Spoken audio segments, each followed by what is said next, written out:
యేసయ్య నామానికి మహిమ కలుగును గాక. మీ అందరికీ నా ప్రత్యేకమైన వందనాలు. ఈరోజు వాక్యం ద్వారా కొన్ని విషయాలు మనం నేర్చుకుందాం. అవేంటో చూద్దాం రండి. మన జీవితంలో ఏదన్నా సమస్య వచ్చినప్పుడు ప్రార్థించాలా, లేక ముందుగానే ప్రార్థించాలా? నిజమే.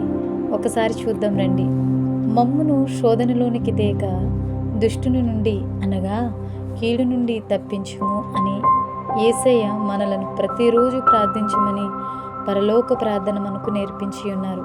మత్తయి సువార్త 6:13 ఇలా వ్రాయబడింది. యేసయ్య ఆయన మీదకు ఏమి రాబోతుందో గుర్తిరిగి, సాధ్యమైతే ఈ గిన్నె నా యొద్ద నుండి తీసివేయమని ఆయన ప్రాణము మరణముగునంతగా దుఃఖములో మునిగి శిష్యులను అడుగుతున్నారు. ఏమని అంటే, ఒక్క గడి అయినను మేల్కొని ఉండలేరా? మీరు శోధనలో ప్రవేశించకుండానట్లు మెలకువ కలిగి ప్రార్థన చేయుడి అని మార్కు సువార్త 14:38 రాయబడింది.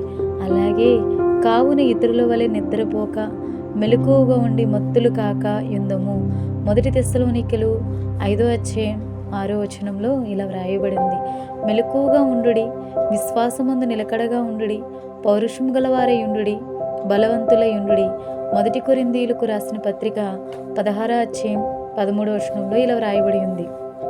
అలాగే మీరు శోధనలో ప్రవేశించకుండానట్లు మెలకువగా ఉండి ప్రార్థించుడి. మత్తయి సువార్త 26:41 ఇలా వ్రాయబడింది.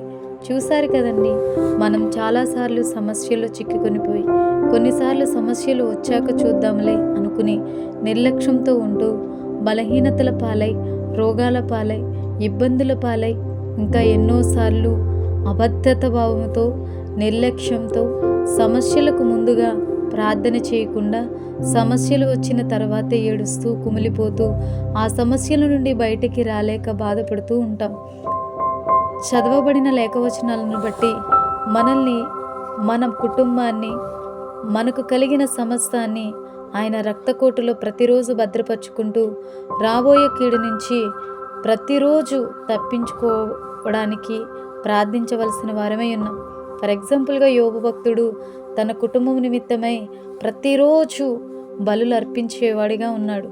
మన పిల్లల కోసం, మన కుటుంబాల కోసం ముందుగానే వేకువజామునే లేచి, లేకపోతే దేవుడు మనకి ఏ సమయమైతే ఇచ్చారో సమయమందును అసమయమందును మొరపెట్టేవారిగా ఉంటూ ఇలాంటి కీడుల నుంచి, భయంకరమైన ఉపద్రవముల నుంచి మనం తప్పించబడులాగున ముందుగానే మేల్కొని ప్రార్థనతో మనం సిద్ధపడి ఉంటే ఏ ఉగ్రతలైనా, ఏ శోధనలైనా వాటన్నిటిలో ప్రభు మనకి విజయం ఇవ్వబోతున్నారు.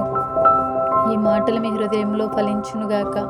దేవుని నామానికి మహిమ కలుగునుగాక. అందరికీ ప్రైజ్ లార్డ్ అండి.